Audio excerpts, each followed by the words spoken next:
So I was reading an online discussion the other day about hit points and how to describe them in fiction within a tabletop role-playing game like Dungeons & Dragons. They were grappling with the idea of describing a fighter being down 20 HP out of their total of 60 and what that would look like in world. How would the players describe to each other how wounded they are without actually making reference to hit point totals?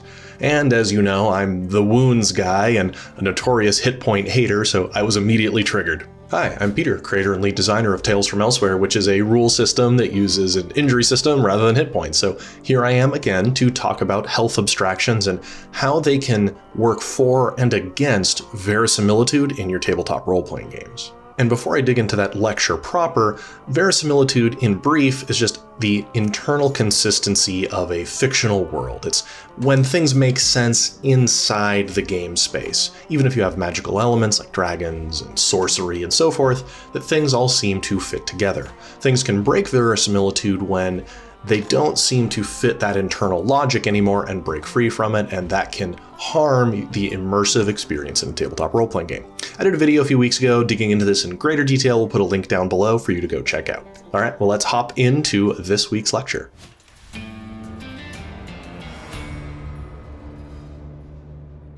So here we are as ever in Excalidraw, the place that I like to mock up ideas and work through concepts for these videos on YouTube.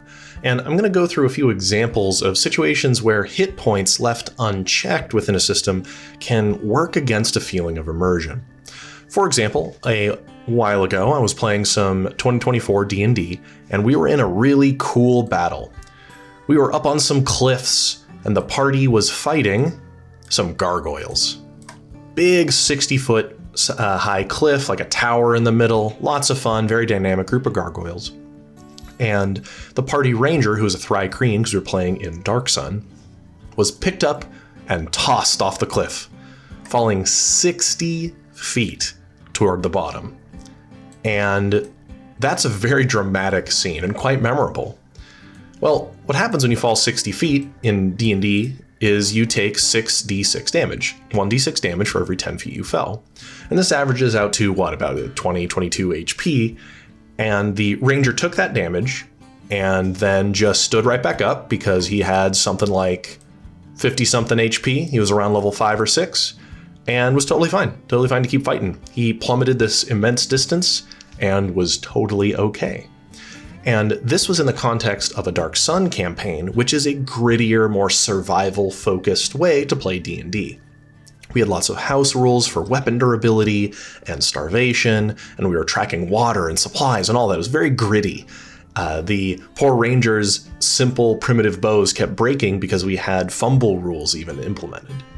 But at that moment, the baseline rules of D&D and its health abstraction pulled us out of that feeling of immersion because their fall damage in relation to the scaling of hit points was so weak. And because he wasn't reduced to 0 hit points, there was really no consequence for that fall. He was able to heal himself a little bit with some healing potions or healing fruit within Dark Sun and be back in the fight really unscathed. Now, sure, we can describe that fall and the injuries he took along the way down thematically to represent that hit point loss, but really there weren't any in-fiction consequences. And that took us out of it. And this is because in modern editions of D&D, the hit points scale very quickly, faster than the pace of incoming damage in a lot of cases, especially fall damage. Once you're into about tier 2, 5th level or higher, fall damage becomes often an afterthought unless it's immensely high and coupled with other effects. Those of you who are in the OSR community are probably watching this thinking OSR fixes this. Well, and they do so by keeping the hit point scaling low. In an OSR game, taking 6d6 damage is likely just going to kill you because your hit point totals don't scale up as high as they do in modern D&D. So when using hit points, if you want to keep a grittier feeling, you need to keep the totals low. And that's because you want instances like falling 60 feet to come with a consequence of some sort. You want there to be a feeling that something happened that mattered. And in games that use injury systems or wounds or consequence rolls, all of that's a little easier because you can apply harm to the player. If you're playing Blades in the Dark, for example, you could apply some pretty serious harm to them that then would affect all future rolls. If you're playing Tales from Elsewhere, the character could take a random critical or lethal injury from such a fall. And within TFE's rule systems, actually falling more than 50 feet just kills you, basically, because that's an incredibly high distance to fall, and most people cannot survive such a thing except by extreme circumstances. Now, if you are keeping your hit points low in the game you're working on or the game you're playing, falling this distance could just kill the character, or maybe when reduced to 0 hit points, there's a wound table that you roll for some sort of lasting debuff. But what this is getting at is there are moments in the story of a game, regardless of what system you're playing, that should feel like they come with consequences. Getting breathed on by a dragon, or getting bitten by the roper, right? Just big set piece moments should feel like they came with consequences. And when your hit points scale up so much to have so much padding, it can often make those consequences feel temporary or negligible. If you can just heal up the damage you just suffered, there really isn't much of a consequence that occurred.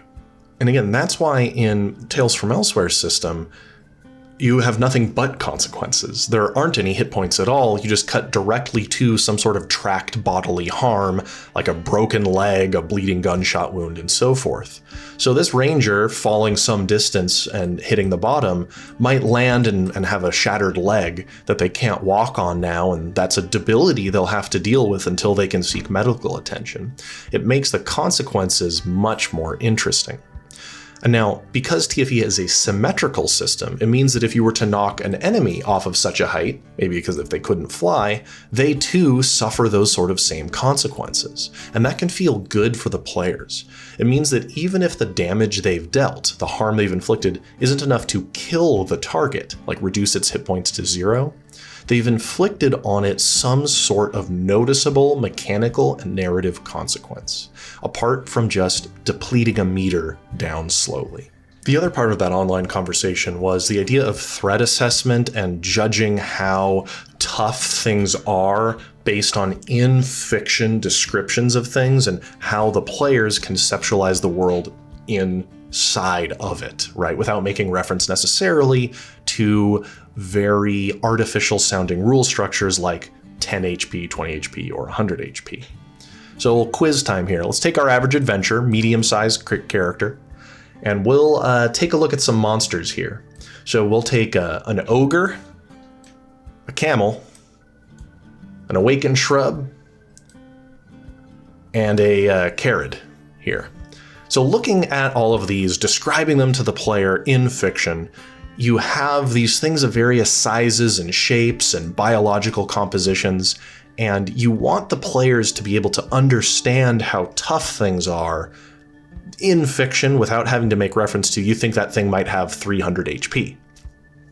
The tricky thing is, in a game like D&D, which has a wide breadth of monsters of various challenge rating, of various, tier, all of which have to scale up and down on hit points accordingly, you get some weird situations where you have unexpectedly durable things that don't appear to be as such, because they're meant to be fought at a higher level. In this case, if we were to order these by most hit points to fewest, it actually goes, the carrot is the most, then the ogre, then the awakened shrub, and then the camel. You see, the carrot has 102 hit points, the ogre has 59, the camel here has 5 HP, and the awakened shrub has 10. So the awakened shrub literally has twice the hit points as a camel. It's a little weird. Sure, it's magical, I guess, so that would be the justification. And the carrot has almost double that of the ogre, and the strength score is higher. Now, the carrot is a magical elemental being, so that is the source of all of its durability and power, but it's very strange when you have a camel, which is a big animal, right? This is a very large, durable animal that humans can ride. These things are tough. Is a 20th of the hit points of this carrot, and an order of magnitude, a 10th or less than a 10th of the durability of an ogre. And all of that is odd to conceptualize in fiction. And I think that those of us who've been playing D&D for a long time, we're just used to doing so. And part of that maybe is a video game mind that I have, because I still play a lot of video games. But this is often brushed off as just being the nature of hit points and their lack of real world analog. But you can see how there's this sort of disconnect between the reality in fiction and the statistics that represent physical durability rules-wise. And you'll see examples of this throughout the monster manuals across different editions, where things that are smaller or bigger have odd amounts of hit points in relation to how you might describe them, simply because they're meant to be fought at different tiers of play. Their challenge ratings are meant to scale up so that you always have things to fight no matter what level you are. And it's at that point that you can't easily conceptualize what those hit points mean anymore. And like I was saying earlier, it's why in OSR games, the hit points are a little bit more concrete, because you don't have to justify such a huge variety of them. The breadth of different amounts of HP isn't so significant. We don't have a camel at 5 HP, and then the ogre at 60 HP, and the carrot at 102 HP, where you have this huge breadth, where, you know, the carrot can't be killed by any number of camels, right? The carrot one-shots a camel immediately every turn, and that's a little odd with something so small, magical creature or otherwise. And it also means that the players have to scale up to that level as well. A level 13 fighter has way over 100 hit points, maybe 130 hit points by then. And they are literally like 13 times, or 20 times as durable as a commoner is. Now, a fighter should be super durable, and this is heroic fantasy, but it is odd when we start having to justify what those hit points mean. It's no longer meat points like it was maybe in the lower levels, because now the fighter just keeps getting hit, and that bodily injury doesn't really register anymore because it's such a small percentage of the total. And therein lies that challenge. Now, when I'm playing D&D, I'm not usually trying to think about that, because I'm just trying to have fun with the game and the story, but we as designers can analyze this and think of ways we might want to modify it to create more evocation and a visceral experience at the table. And that's where you'll find interesting thought experiments like the 1 HP dragon, right? Where instead of making hit points the challenge of the fight, it's more of a puzzle on how you figure out how to harm that dragon. I was very much inspired by that when designing things like the Tales from Elsewhere injury system, because the threats, the monsters, the number of injury slots that they have actually doesn't scale up much at all. And because of that, you're still just looking for 1 or 2 good hits to take down a monster. But the tougher monsters become harder to hurt, harder to properly attack, and deadlier themselves. It is a little bit like Rocket Tag in a good way, where it's more about lining up a good shot or working together to pin down a slippery enemy so that you can deliver that killing blow. It means when you do land a hit on something, it always feels like there's some amount of consequence to it. If you're fighting an ogre and you do wound its arm, it now can't pick up that club the size of a tree trunk anymore, right? And that's its own form of micro victory within the context of the fight itself. Now, a lot of homebrew monsters folks try to add a lot of those kinds of mechanics and breakpoints or even phases within a unique enemy's stat block. But with TFE's system, the idea is that it's built into the core resolution of the game. It is how the players approach every combat. Instead of thinking how much HP does this enemy have, they take a look at their biology. And that biology matters. How many limbs does it have? What sort of weapons is it carrying? What parts of its body appear to be armored or not? All of that correlates directly, connects to game mechanics. So they can see the ogre with its giant club and choose to take out the arms that wield it. Or maybe they see that it's slow and lumbering, so they wound a leg so it can't chase them. All of this starts to matter more than thinking about what's its max HP and how much damage per round do we need to do collectively to bring it down in short order. Because really, in the end, with combat or violence-focused games, it's about creating visceral moments for the players. It's about them feeling cool and badass and working together and thinking tactically and taking down an enemy. A combat-focused game is one where you want that combat experience to feel earned and interesting with every interaction the players are taking with the game world. And that can help with verisimilitude, a feeling of an internal consistency within that game world, so you don't quite get odd juxtapositions where the camel and the crawling shrub aren't an even match, with the shrub being able to kill the camel easily, or like I said, the carrot and the ogre. It's about trying to create a world in which the harm that the characters are inflicting or receiving makes sense within the construct of the game without the need for very artificial feeling abstraction. Now, I don't think I have the perfect solution to health systems. Of course, there is no perfect solution. I just like the direction that the Tales from Elsewhere system has taken injuries in general. I think it hits a nice sweet spot of narrative and mechanical consequence without being actually numerically complex. And if it does sound interesting to you, we actually have a Kickstarter running right now for the hard copy of our rulebook. We're looking to fund all the artwork and printing costs, and it's a pretty cool game. There's demos and live streams and all sorts of information on the link down below on the Kickstarter page, so maybe consider checking that out.